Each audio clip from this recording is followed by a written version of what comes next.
So I'm pleased to introduce Dr. John Gallagher, who is Mike Gallagher's brother. He's taught pretty much every business class at Maryville College, and he now focuses on business ethics. So without further ado, John Gallagher. Thank you, Matthew. Thank you, everyone. And as you can tell, the title of my talk and the paper in progress is Parsing Authenticity. To Where Do We Turn? And let me get right into it, because the logic of that title will become obvious, I think, as we get into this. So really quickly, this is very much a work in progress. So I'm looking forward to insight and input from all of you. But this is rooted in my work as a management scholar, and specifically my work with the economy of communion. And we'll talk more about that later, but you heard some of that, at least the students heard some of that from Andy on Thursday evening. My original idea in some ways was very similar to Mike's approach to his question, but to examine the idea of the workplace as a community and in the management literature and also the practitioner literature, and then compare it to ideas about faith community. And what I was really looking for was conclusions about authenticity. What really do we mean by authenticity? And it's actually a larger question than that. At the time that I started this, I had also been asked to give a talk in our chapel, a chapel talk in my college, on the issue of time. And I just happened, serendipitously, to be rereading the Confessions. And at the very next day after I had agreed to give this talk in chapel, I began book 11 of the Confessions, which is Augustine's treatment of the question of time. And he essentially begins that by saying, if nobody asks me, I know what it is. And of course, he ends by confessing that he still is clueless about what time is. And I felt that way about the question of community. If no one asks, I know what it is. But I think by the end of this paper, I'm going to say I have no idea what it is. But I also think the question of authenticity is equally inscrutable. And this is the question that really caught my attention thinking about this particular conference. What do we mean by authentic when we say a community is authentic? And who gets to say when a community is authentic and when a community is not? So this is what's going on, still rolling in the back of my mind all through this paper and all through this talk. But I thought that one way to approach it would be from these two perspectives, from a faith perspective and a management perspective, and see what kinds of questions come up. My principal text for examining faith community is Bonhoeffer's Life Together, and examining workplace community was a brief review of the management literature. But conceptually, I was looking to consider the identifying characteristics of community in both cases. What are the sort of hallmarks of community? Various prescriptions for engendering community in both contexts, and the outcomes or benefits of that prescriptive praxis. And as it turns out, the body of literature on the workplace as community is really pretty thin. Mainly, I think that's because it's often conflated with organizational culture, for which there is a vast literature. But also partly because workplace as community has sort of been taken over by practitioners. There are an awful lot of consulting folks out there that will promise to transform your workplace into an authentic community. So here we go. The characteristics of the workplace community are these. This is just this sort of generalized characteristics. Common purpose and shared vision, mutual respect and collaboration, mutual trust, self-governance, which is not quite the same as saying the workplace is a democracy, but the sort of empowering of community members to make decisions where and when they can. Certainly a sense of belonging, affirmation of members of the community in terms of being valued, and that the community itself, the workplace itself, becomes a sort of unifying force in people's lives. That the workplace becomes the primary marker of their identity and their being. And then, of course, this comes from folks like Drucker, Peter Drucker, Cholowski, et cetera, Mintzberg, Henry Mintzberg. The list of prescriptive practices for creating a workplace community is actually pretty lengthy, but it includes these as maybe the more prominent practices. If you're interested in creating your workplace, turning your workplace into a community, you need to establish behavioral norms and expectations, look for opportunities to provide recognition and affirmation of community members, foster particular habits and attitudes toward a common purpose, articulate that purpose and mission, transform managers into coaches so that one of the ways to create community is through coaching, clear obstacles to enable top-notch work, increase communication and transparency across the workplace, invest in community-led activities. This could be, volunteering in social projects. This could be birthday celebrations within the community. But also, of course, spend time and money on those things, and encourage reflection on managerial actions. So sort of reflection and contemplation. And the outcome of this we can talk about on two levels.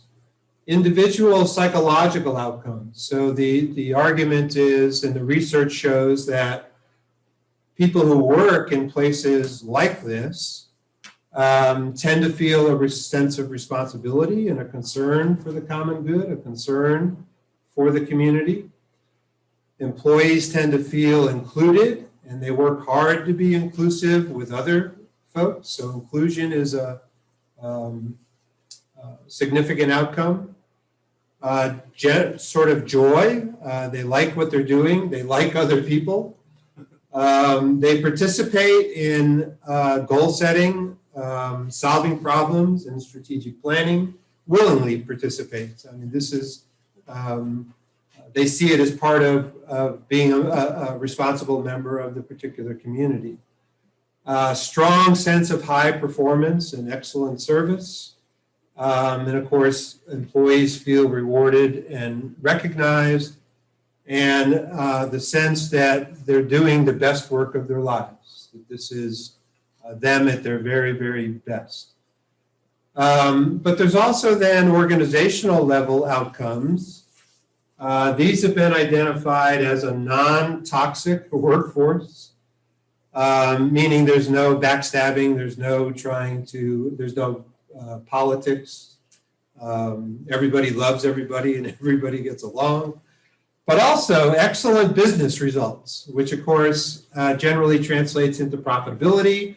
And some of the research argues that there's as much as a 20% plus increase in profitability from workplace true communities, authentic communities in the workplace. Reduced some data that suggests there's reduced turnover and improved morale. Also enhanced prospects for organizational sustainability. Some evidence that these workplace as community organizations tend to persist over time. And according to Mintzberg, less reckless behavior, meaning stupid decisions on the part of the entire community or on part of upper management. So this was this is sort of what I was able to parse about authenticity from the management literature on workplace as community. So then I turned to Bonhoeffer, and just real quickly, don't know, I deliberately chose Bonhoeffer because I did not want to, I'm Jesuit trained, I didn't want to investigate the Jesuits.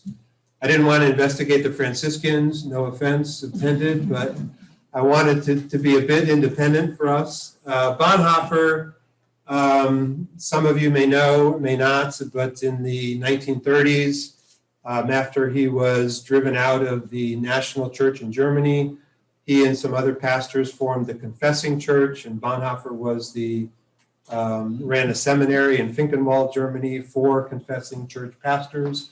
And so this book, Life Together, was mostly a reflection on what that experience was like for these Confessing Church pastors and students, seminarians, living together. And so this is what Bonhoeffer has to say about Christian community. That Christian community is a created reality in which we might participate.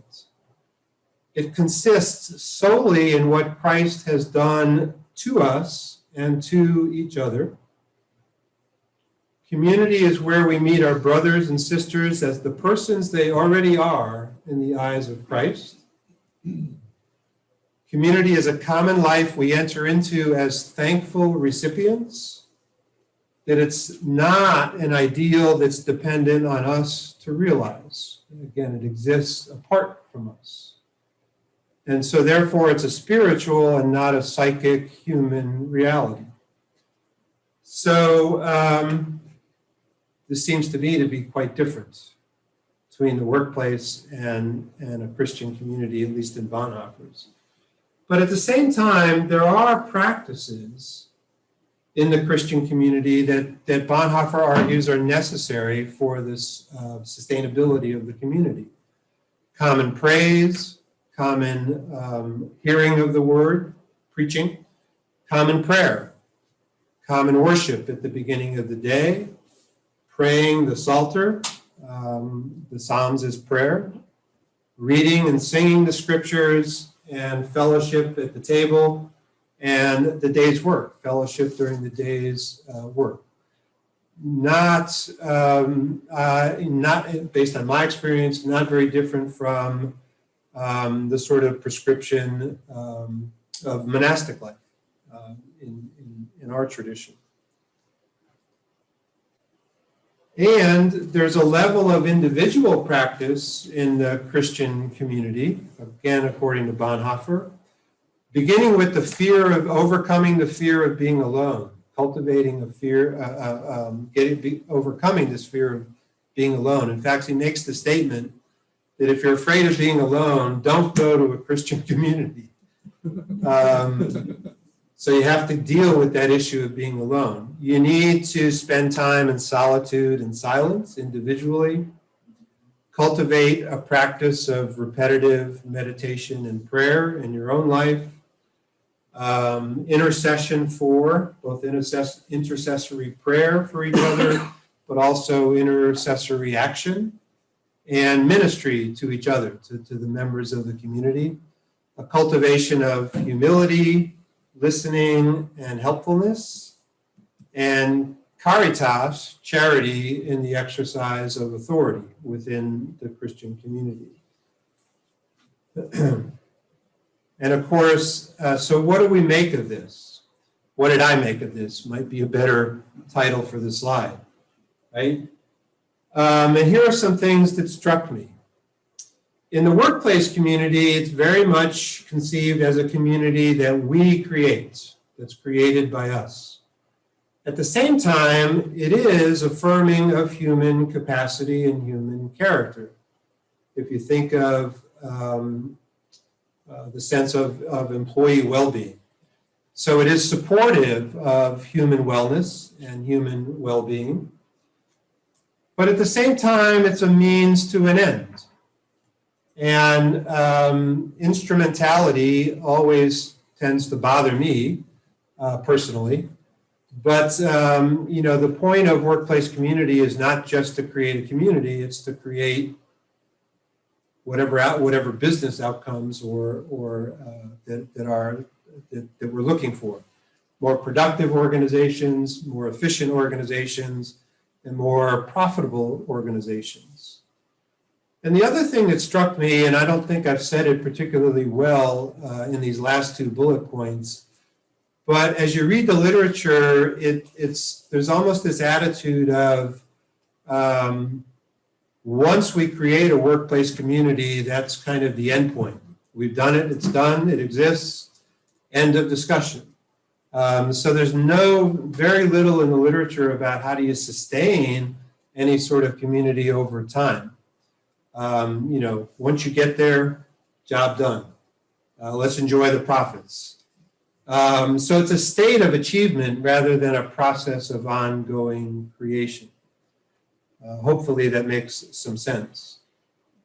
In contrast to that, per Bonhoeffer, a Christian community is not a community that we create, it's a community that we receive.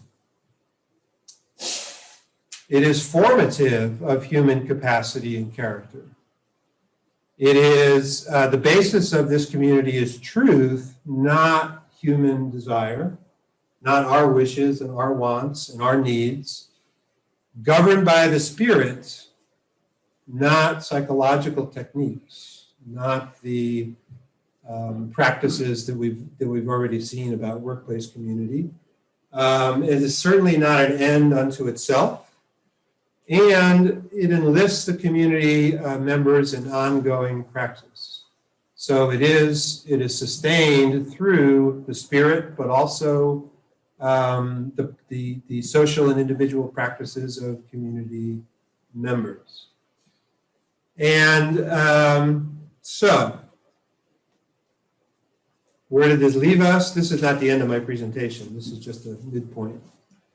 Does this leave us any closer to a robust answer about what constitutes community? Does it lead us any closer to an answer to the question about what constitutes authenticity? My answer was no, not really. Wasn't very helpful. So where else do we turn? If we're really interested in this question of authenticity, where can we go? And Bonhoeffer, one thing we might observe is that Bonhoeffer himself contrasts spiritual communities with human communities. So it may be that they're just no reconciling there, that they're just, it's two different phenomena. But much of my scholarly work has been with companies that participate in the economy of communion, as I've said. This is an initiative of the Focolare movements aimed at humanizing economic activity.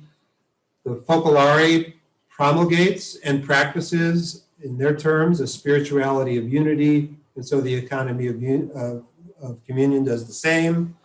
So for the economy of communion, business and economic activity primarily serve to define and nurture important human relationships.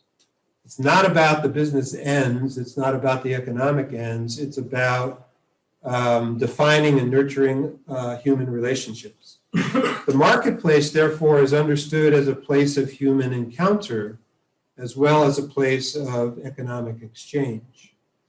Companies, therefore, are understood as a set of particular relationships, and managers and leaders are called upon to manage those relationships in particular ways, and of course, to manage the daily complexities of providing goods and services. In fact, it is the provision of those goods and services that create the particular set of relationships. So, praxis in the economy of communion, they rely heavily on shared decision-making, which they describe as seeing things together, and other times describe as finding Jesus in our midst. Whenever 2 or 3 are gathered in my name, there I am. Identifying why any particular encounter is taking place. Why am I here at 10 something on Saturday morning with you people? Why this is a set of relationships, is the way the economy of communion would think about this. And so what's needed of any one of us at this given moment in this particular group together? Being the first to love. Put yourself aside and engage the other person. Understanding that transactions, business transactions, economic transactions, put us face to face with others, right? But also, quote unquote, face to face across time and distance. And what they really mean by that is that if I'm involved in, say, providing a product, and that product is purchased a year from now by a customer somewhere halfway around the world, that still in some way puts me in relationship with that customer. If that makes any sense, right? And I know that that can be challenging to think about. So community is something that exists, right? Not something that we create as a means to an end, right? We are involved in the creation of these community, but not as a means to an end. I'm in relationship with you, and you, and you, and you, and you. So the community exists. It changes, it flexes, it morphs over time, but it's always here. Community strengthens or weakens to the extent that we are one, that we are joined together. The community exists right here, right now, in the present moment, but it also, again, reaches across time and space. Perhaps most importantly, there is a person at the end or involved in every business decision that is made, every economic decision that is made. So it's fundamentally humanistic in that sense. So all of this leaves me still searching, particularly about the question of authenticity. What does that really mean? How do we know an authentic community when we see one? How would we describe it? Who gets to say? Who's the judge? And so in my continued work that I really didn't get a chance to investigate deeply for this conference, I ran across an article, about 100-year-old article from Mary Parker Follett. I don't know if that name means anything to folks, but she was one of the very early humanistic management scholars, maybe not quite 100 years ago, in the 1930s or 1940s. But she had published back then an article titled Community as Process, not as an end state or an existing state, but as a process. And of course, Andy talked about Catholic social thought or Catholic social teaching on solidarity, one of the principles of Catholic social thought. And I think that's fertile ground for further exploration along this line. And I also have just sort of discovered Edith Stein, the work that she has done or had done on empathy, human empathy, and also the necessity of empathy in community. So this is kind of where I'm going, but I am happy to go where you guys might send me. So I'm open to questions or comments.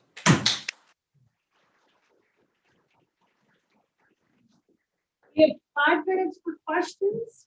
Who wants to start us off?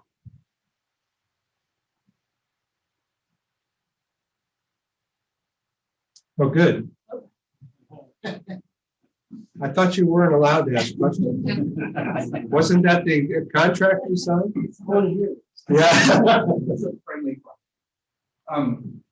So I was going to ask you originally what the difference is. Why you chose to talk about community instead of culture? But I think it becomes more clear as your presentation went on. And one of the things about ELC, it seems, is, if I'm right, I'm just clarifying, this is clarification, is that community on their view is something that's established, not something that's just, we play a role in it, but it's sort of cooperative. It's there. We make it stronger or weaker. And also it's not just in the organization. It's beyond that. It's because it's whoever ends up with our product, who ends up being affected by our services, And so in that way, it's much broader view of the community. Our group here is, our organization is part of that, but it's much broader. Is that right? That's correct. So that's why it's more transcendent. It's transcendent even to the organization at some level. Yes. Yeah. Yeah. That was my clarification. Okay. Yeah, it's a very, very expansive understanding of community. I think the It's stuff, you did, it's communion, right? the stuff you did at the end would be very helpful for the EOC to figure out today. Thank you, yeah.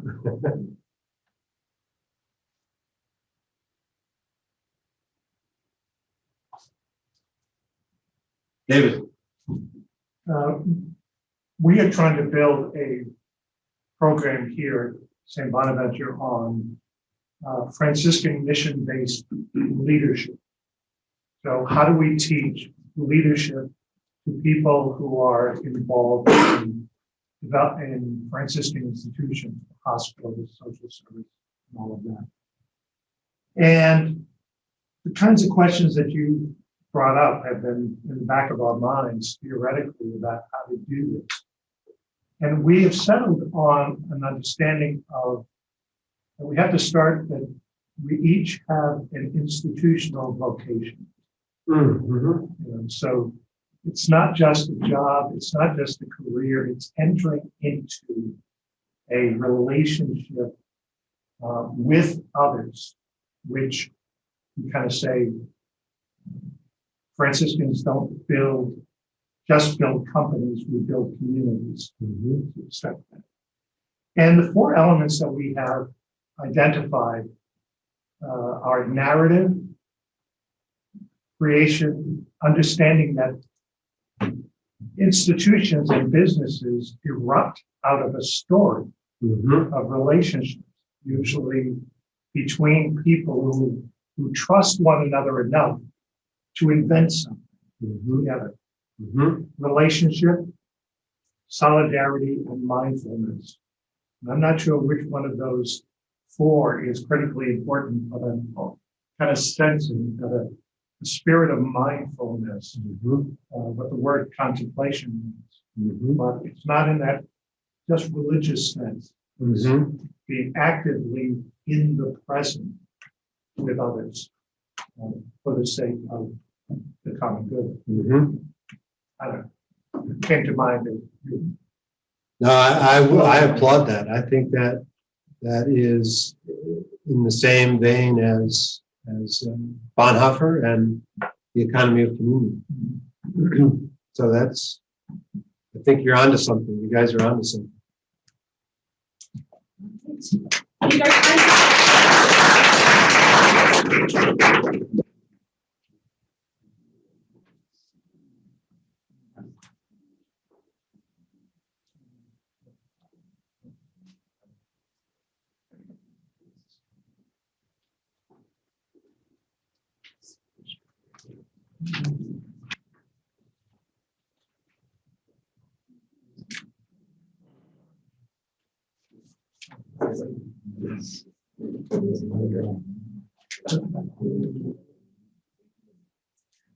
So our next presenter is Dr. Scott Henson, who is also from Maryville College, and he teaches a lot about international business, and he runs a company that outsources software engineers to create software for a bunch of different companies and industries. So without further ado, Dr. Scott Henson.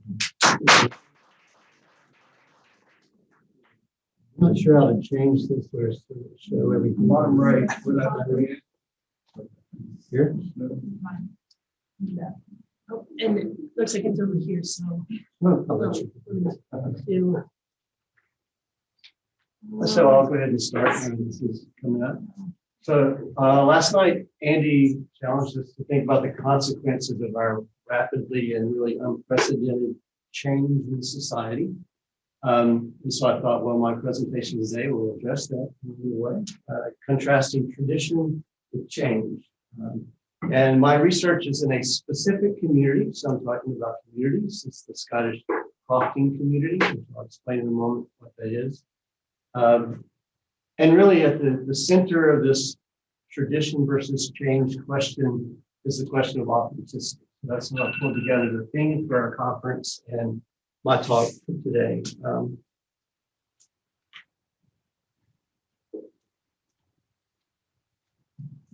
there an answer? Sorry. Yes. It's- There we go. I think it's just a space. So when you think about tradition and change and authenticity in the middle, there's obviously this tension between things staying the same, the way they've been, things changing and different. Jesus refers to this dilemma when he talks about putting new wine in old wineskins. I won't try to unpack this theologically, let theologians do that, but just at a practical level, how do we combine these two things together? Are they opposed? So I came up with this little equation for Michael's benefit, an equation here. That when the new, what's new and changing, allows us to critically evaluate the old, we call that progress, right? So things like the social justice movement. But when the old, conversely, critically evaluates the new, we call that wisdom. And so really we can see these tensions coming together and two very positive things to be able to progress wisely. So we're going to look at this community in Scotland and evaluate how they deal with the idea of tradition and change and how they define authenticity. So first I'll explain crofting, try to explain crofting. So for, by the way, this is where I do my research, and that's such a terrible place. So crofting is a tradition in Scotland, goes back hundreds of years of tenant farming. So large estates with tenant farmers.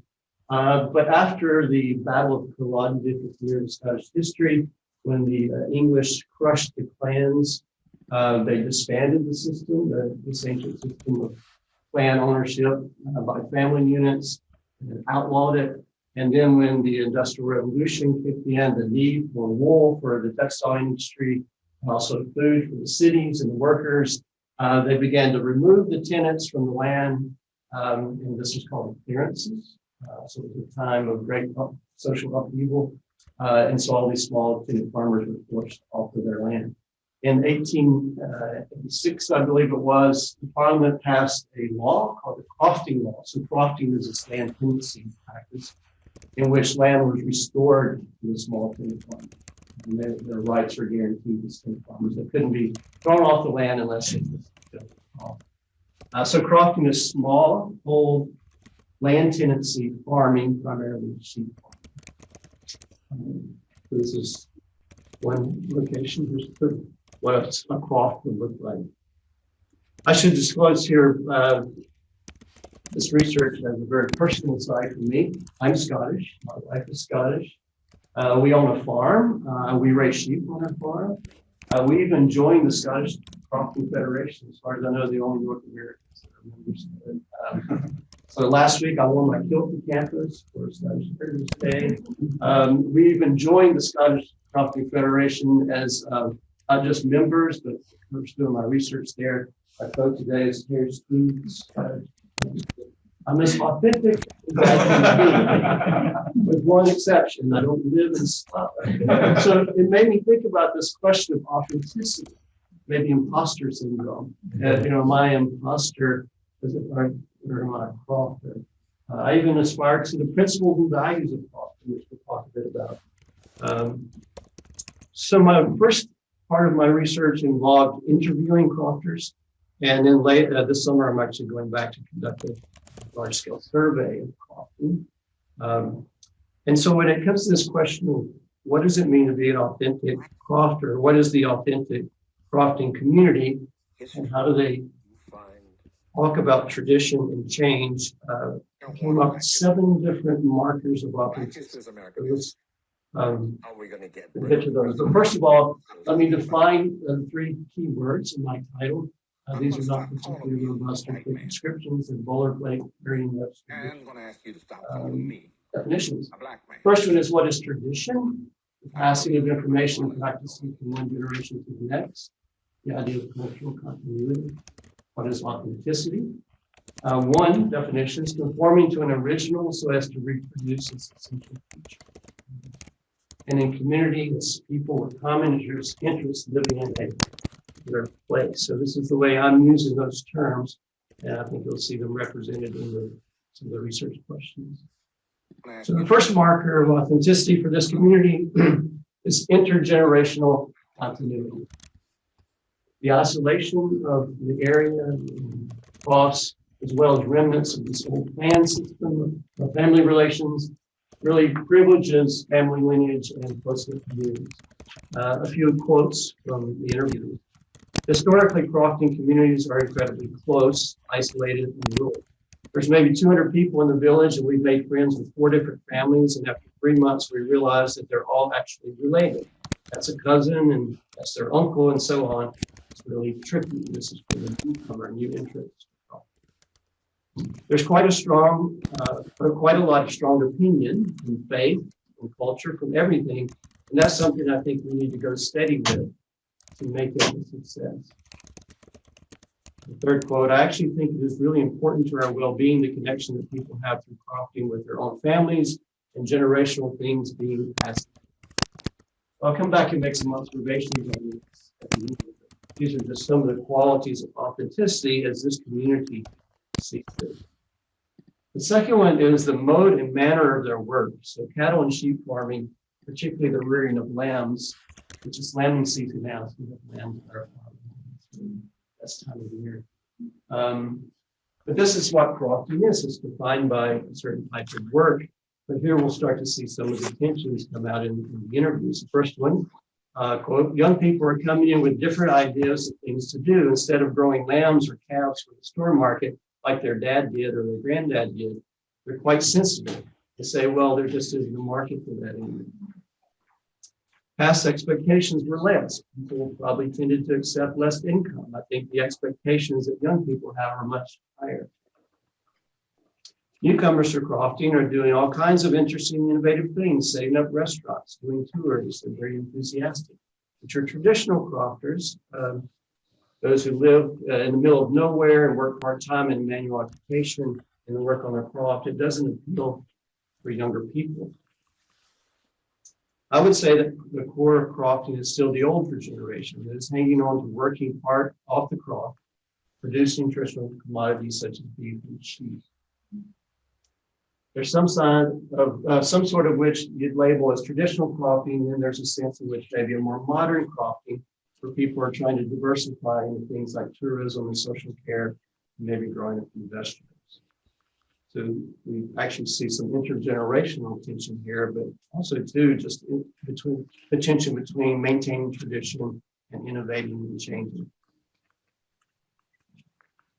The third identification is geography and place, and this is where I fall down. As soon as they hear my accent, I lose my authenticity, but also when I tell them I live in Tennessee, for the United States. So this geography and place is not just in Scotland, it's actually in the Highlands and Islands of Scotland, which is the best part. So designated crofting areas, and in these areas there are lots of communities, there are lots of weed townships, lots of people. That's probably the number one reason why we're crofting, because it allows communities to thrive.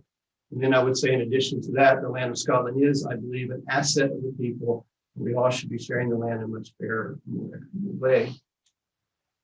This is actually not from the interview, but from a quote from the Crofting Association website. And this is defining a croft by place. A croft is a small agricultural unit in the Scottish Highlands and Islands. Each croft has a share in common of hill grazings. These common grazings are managed collectively by all crofters in the township. It really is an idyllic type community. Also, it's quite large, although you've probably never heard of crofting. There are 12,000 crofting households in Scotland that control about 65% of the land of the islands, in particular about 30% of the highlands. Number 4, marker of authenticity, legal rights and recognition. So this Crofting Act of 1886 set the guidelines for what it means to be a croft. It's an interesting system, crofting, because of it being a regulated system, and there's a law behind the land tenure that is unique to crofting. In fact, that's arguably what defines crofting really, is the legislation that protects it. And then there's a sort of saying that goes around that Crofton is a small piece of land against in my legislation, which can have positive and negative connotations. 5, communitarian values, sharing common grazing lands and communal authority structures, and the building of trust. And this is where we'll start in the interviews to derive some of my final points about this faith and change and authenticity question. It only takes it happening once or twice for the rumor to get around about people, and they get scared of letting any stranger take over their crop because, well, they'll just put it on the market. So this is a question about new interests joining Crofton. It's from dying out the older generation and bringing new people in. One of these new crofters explained join the community this way. We've linked with other businesses in the area, and they're all small businesses that belong to Crofton. There's a center down at the bottom of the road, and they do workshops. They do all sorts. They've got a cafe, they've got accommodation, and they said that they'll volunteer and support us in any way they can in building the links in the community. This one is a really important point, shared history. The Highland clearances, the suppression of the clans, forced immigration, these are all a shared narrative of historical injustices. There's an assumption that Crofton is about agriculture or livestock or lifestyle and so on, but it's actually about people, and people are surviving in these remote areas and have built communities around this land-based way of living. Actually, this idyllic scene of the shepherd, the crofter, and the sheep, historically, they were in conflict with each other. It was the sheep that pushed the people off the land so they could farm these vast meadows. And so it's come around now to think about the people first and the sheep second. And then it just tells a little bit about the past here, some history. After the Battle of Culloden, this ancient way of life was lost, it was destroyed by the victorious English army. The Parliament even passed laws at that time that punished the Highlanders and Islanders. Even their dress was outlawed. Their lands were forfeited or expropriated, and people were removed. And this is a system that had been in place. Some of the actual cottages were 500 years old or more. They're beautiful cottages. They're gone. Most of them burned up. Over 2,000 cottages a day at the height of the clearances were destroyed so that the people wouldn't come back and get in the way of the sheep. So this shared history of suffering and perseverance. And then finally, number 7, identity. Crofton is distinguished from other forms of farming and land management by its particular reference to the tenant's rights. There's a lot of community-owned estates in the Western Isles, and it can work really well for Crofton because Crofton was originally set up specifically for tenants, and obviously community-owned estates want to keep its tenants rather than be owner occupied. Crofters are protected by the law in terms of their tenancy. So a few takeaways from these 7 markers of authenticity for this specific community, and why they're important and how they address this tension between tradition and change. The first takeaway, at least my takeaway, authenticity involves the management of change. Tradition and innovation are or should be partners in change. And the identification of this essential feature of tradition is key in negotiating that change. Change is part of life, obviously. Cultures change, traditions change. But in that process of change, it's what you take with you that's really important. Identifying that piece of tradition that makes it feel authentic. And how do you carry that forward? In an age of disruptive innovation, managers should still take into account the need for continuity, especially related to culture. Because culture, shared history, can build trust, and in trust provides the safety net for which risk-taking can occur. So this maintenance of culture, in a way, enables innovation.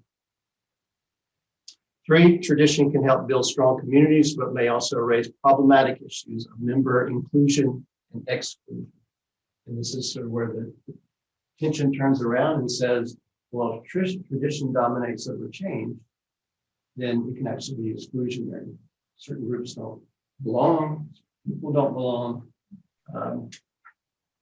Crofters from Tennessee are imposters. They can be excluded.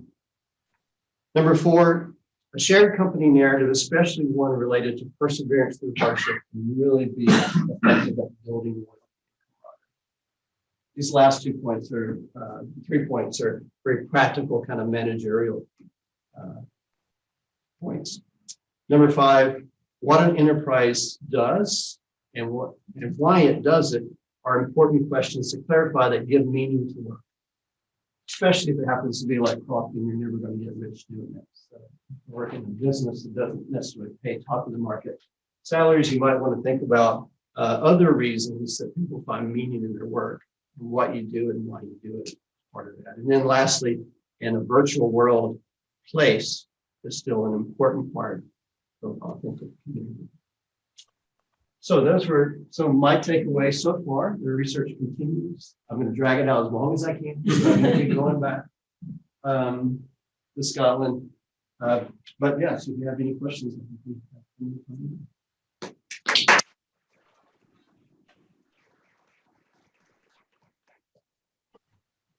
A very practical question for John. When he retires at the end of the semester, could he go be a crofter? What would be the process for becoming a crofter?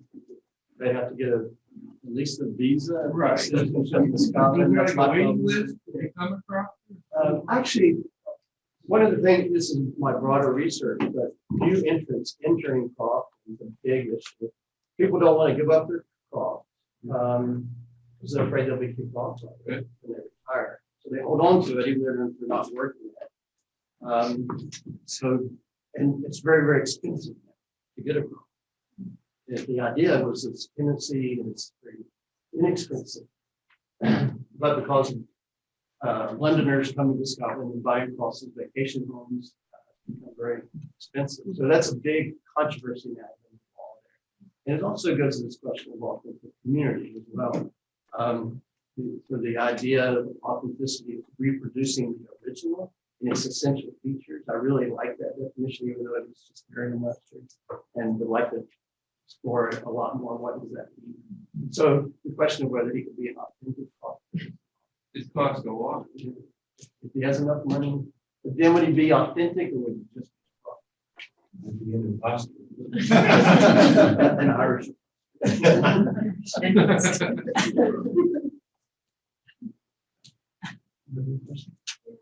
this crop a unique thing, like in Scotland or anywhere else in the world? Similar concepts? Yeah, at least in Tennessee, we've copied it, but yes, it's unique to Scotland because of the history and the history of appearances and the laws that protect it. The concept of tenant farms is obviously wide. There's a lot of similarities. This is a very specific kind of thing. And unique in the modern world. I mean, there are billions of dollars of land tied up in the system that, from an economic or business standpoint, is very high. Although crofting itself is changing and taking on a language now of land management, environmental stewardship, community development, and that farming shouldn't be only about how can you most efficiently produce a lot of food. It should be about maintaining these traditional communities and values, taking care of the land, loving the land you live on, and the environmental impact of farming. So all of those things have now become part of what traditionally had only been about how do you keep tenants from getting off the land. Now it's become this much bigger thing. And there's a question of whether that's still crop. Is it still authentically a reproduction of the original? Or is it something totally different? So I could go there and make coffee. It's a great example. Very interesting. Well, thank you very much.